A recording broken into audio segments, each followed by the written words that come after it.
মাসি হাসি দেখে লিতে গো মাসি মাসি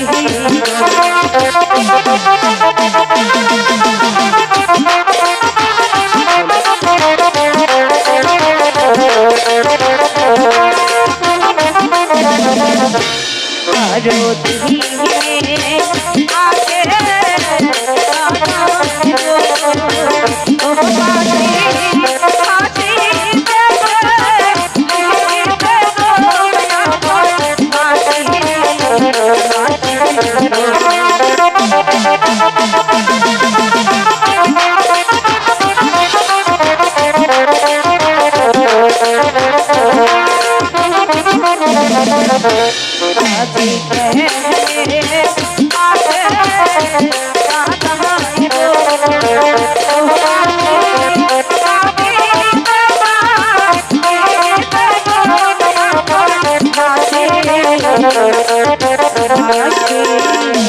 ঠিক আছে, তুমি আড়ালে যেয়ে বসো, আমি আসলে বুঝিয়ে বলবো।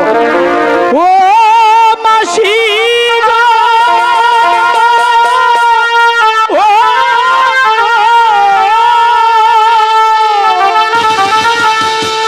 কোথায় মাথা গো, ও মাসি তাহার সন্তান পাই না গো, মাসি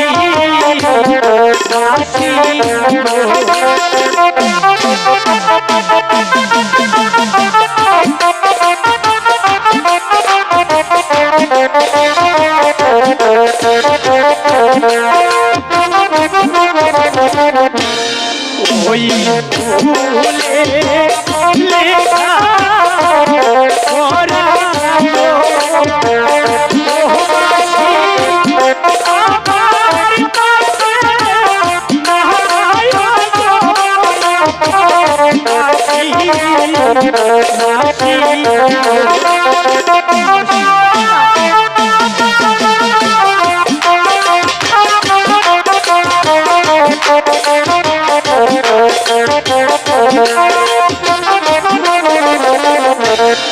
ওই স্কুলে পড়তে হলে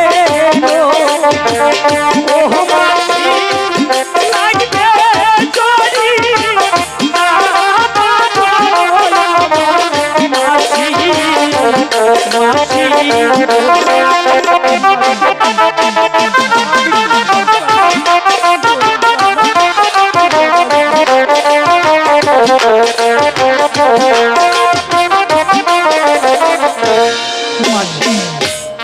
আমি কোথায় পাবো উড়িয়াবাজ ঘোড়া এবং কি চুরির জামা?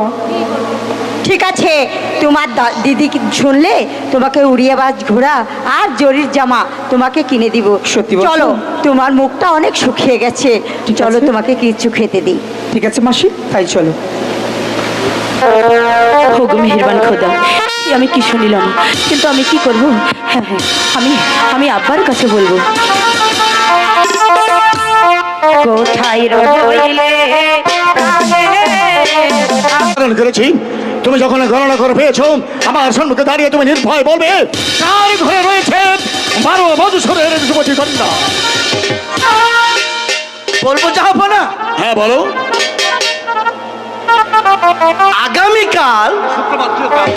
আগামী শুক্রবার মোহাম্মদ উজির কন্যা মারুপানের বয়স 12 বছর পূর্ণ হতে চলে।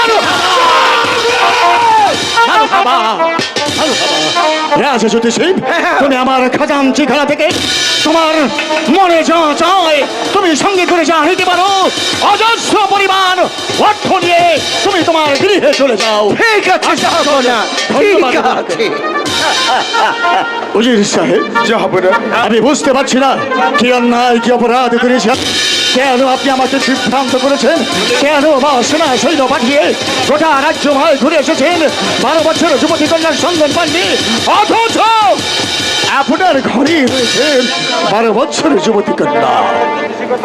জাহাপনা, উজির সাহেব, জাহাপনা, কোনো কথা না বলে চলুন, আমি আপনি উজির বেগম জাহানারা এবং রাজপ্রাসাদে আরো যারা আছে তাদের সবাইকে নিয়ে চলুন।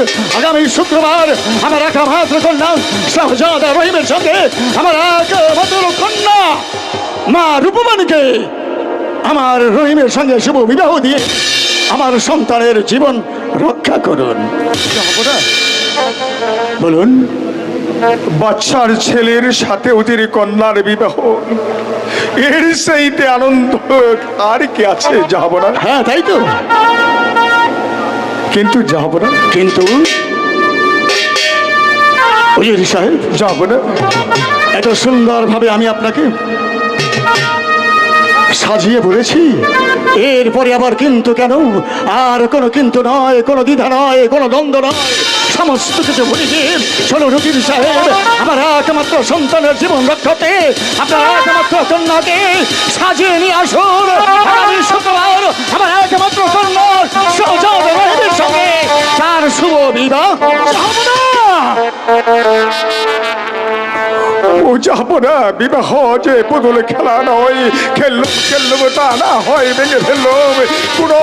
পুরো পিঠা কি পারে একমাত্র তার কলিজার টুকরো নয়নের বলি, সেই বলিতে ভালো দিনের শিশুর হাতে উঠিয়ে দিতে আমাকে মাফ করুন জানা। উজির সাহেব, আপনার একমাত্র কন্যার জন্য যেমন আপনার প্রাণ কাঁদে, ঠিক তেমনি আমার একমাত্র সন্তানের জীবন রক্ষার্থে আমার কলিজারা থরথর করে কেঁপে উঠছে। আমি যদি 12 বছরের যুবতী কন্যার সঙ্গে আমার একমাত্র পুত্রের শুভ বিবাহ দিতে না পারি, তাহলে আমার এই বংশের প্রদীপকে আমি বাঁচিয়ে রাখতে পারবো না। আমি আপনাকে অনুরোধ করছি, যত ব্যথা অনুরোধ করে আমাকে বিরক্ত করবেন না জাহাপনা। আমি পারবো না। আমি আপনার এই অনুরোধ রক্ষা করতে উজির সাহেব, জাহাপনা। বাদশাহ একবার কোনোদিন কারো কাছে মাথা নত করেনি, কোনোদিন কারো কাছে হাত পেতে কিছু ভিক্ষা চাইনি। আজ শুধু আমার একমাত্র সন্তানের জীবন রক্ষার্থে আমি আপনার কাছে দুটি হাত জোর করে অনুরোধ করছি। আমি আপনার কাছে আঁচল বিছিয়ে ভিক্ষে জোর আপনার কন্যাকে যাচ্ছি, আমার সন্তানের জীবন রক্ষা করুন। জাহাপনা, জাহাপনা, কত রাত কত দিন একাত্র কাটিয়েছি, সুখে দুঃখে আমি মোহাম্মদ উজির আপনার পাশে থেকেছি, কিন্তু বিরোধ এমন খেলা নয়, খেললাম তা না হয়ে ভেঙে ফেললাম। উজির সাহেব, আপনার একমাত্র কন্যাকে 12 দিনের শিশুর সঙ্গে বিবাহ দিতে আপনার মুখটা যদি কেঁপে ওঠে, আপনি যদি কঠোর হতে পারেন, তাহলে আমার একমাত্র সন্তানকে আমি জীবিত রাখতে আপনার তো অনেক অনেক কঠোর হতে পারি। বলুন, আমার প্রস্তাবে আপনি রাজি কি না? না, রাজি নয়? না, আর একবার বলুন আপনি রাজি নই। অত্যন্তের সীমা লঙ্ঘন করলে আমি আপনাকে কি করতে পারি আপনি জানেন? জানাবি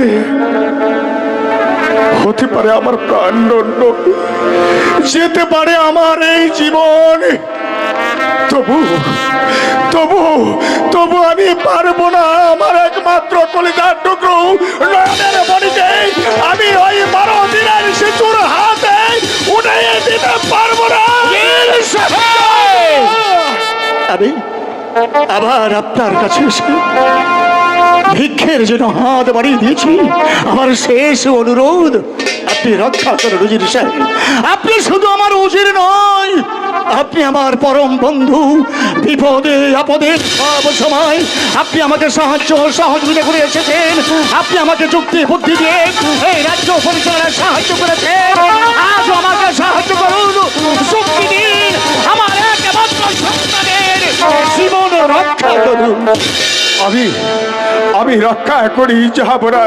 আমি আল্লাহর কাছে আমি হৃদয়ের হাত তুলে প্রার্থনা করি, আপনার একমাত্র কলিজার টুকরো নয়নের মনে বেঁচে থাকুক। আপনি বলবেন এরকম একটি রাজ্য দিবেন আমাকে, এরকম একটি রাজ্য কেন, এই রকম শত সহস্র রাজ্য যদি আমাকে দেন, আমি তবু পারবো না। আপনি অন্তর্যামী, তাদের মনের কথাটা যখন বুঝতে পেরেছেন যে আমার এই প্রস্তাবে রাজি হলে আমি আমার এই রাজ্যের অর্ধাংশ আপনাকে লিখে দিতাম, কিন্তু এই প্রস্তাবে রাজি না হলে কি হতো তা কি আপনি জানেননি? আর কখনো কারো কাছে অনুরোধ করবো না, শুধু একটিবার বলুন আমার প্রস্তাবে মেনে নেবেন কি না? না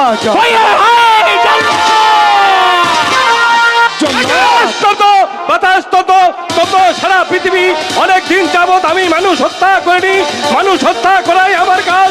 এই তো আমি চলছি আমার রাজ দরবারে, কোন মায়ের কুল খালি করতে হবে, এই তো আমি চললাম জল্লাদ, শৃঙ্খল পরাও বিদ্রোহী উজিরের হস্তে। এমন কি অপরাধ বিশ্বস্ত উজির ছেলে, আপনার বিশ্বস্ত উজির, আপনি তাকে দিচ্ছেন জল্লাদের হাতে, এমন কি অপরাধ করেছে? সময় যদি আমার হাতে থাকতো অবশ্যই আমি তোমাকে গঙ্গায় গঙ্গায় বুঝিয়ে দিতাম কি অন্যায় উচিত করেছেন, কিন্তু কৈফিয়ত দেওয়ার মতো সময় আমার হাতে নেই। আমি আদেশ করছি আমার আদেশ অবনত মস্তকে পালন করা হোক। আমি তাই করছি, আপনার বিশ্বস্ত গোলাম আমি, আমার মানুষ হত্যাই করে আমার কাজ। এই তো আমি উজির সাহেবকে বন্দি করে নিয়ে যাব এই প্রভুত্ব চলতে, আমি মৃত্যু করে আমি রাজ দরবারে নেব হত্যা। আসেন উজির সাহেব।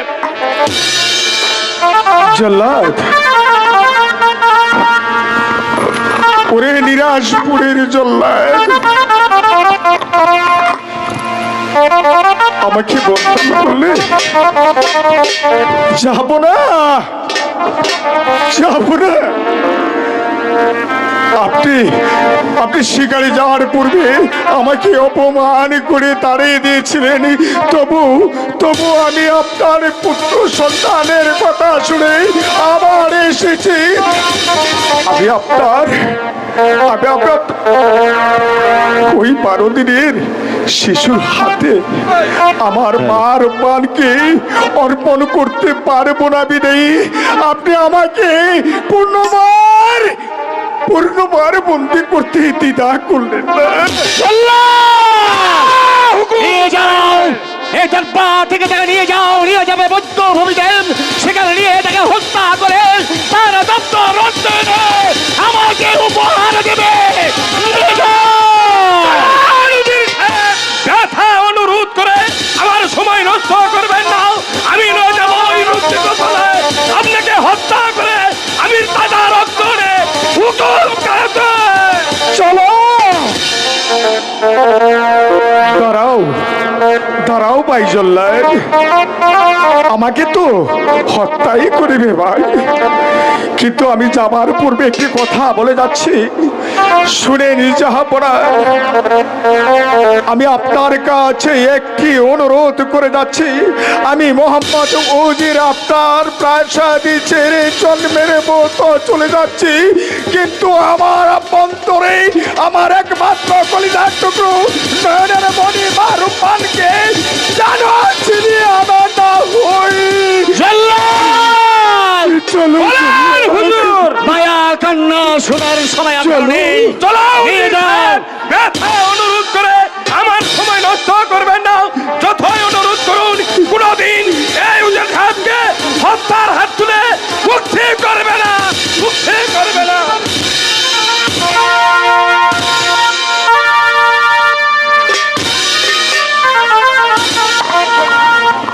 এই বের বেড়ে খোদা, আমি এবার একমাত্র সন্তানের জীবন রক্ষার্থে আমার বিশ্বস্ত বিজ্ঞ উজির সাহেবকে আমি শৃঙ্খলিত করে জল্লাদের হাতে তুলে দিই।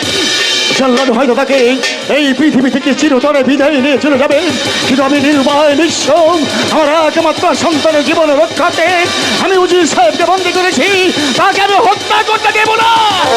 আমি যাব, আমি বেশি বুঝে পদ্মভূমিতে যাব, যদি পুনরায় অনুরোধ করে উজির সাহেবকে রাজি করাতে পারি, আমার সন্তানের জীবন রক্ষা হবে এবং আমাদের বন্ধুত্ব চির অক্ষুণ্ণ থাকবে। অক্ষুণ্ণ থাকবে।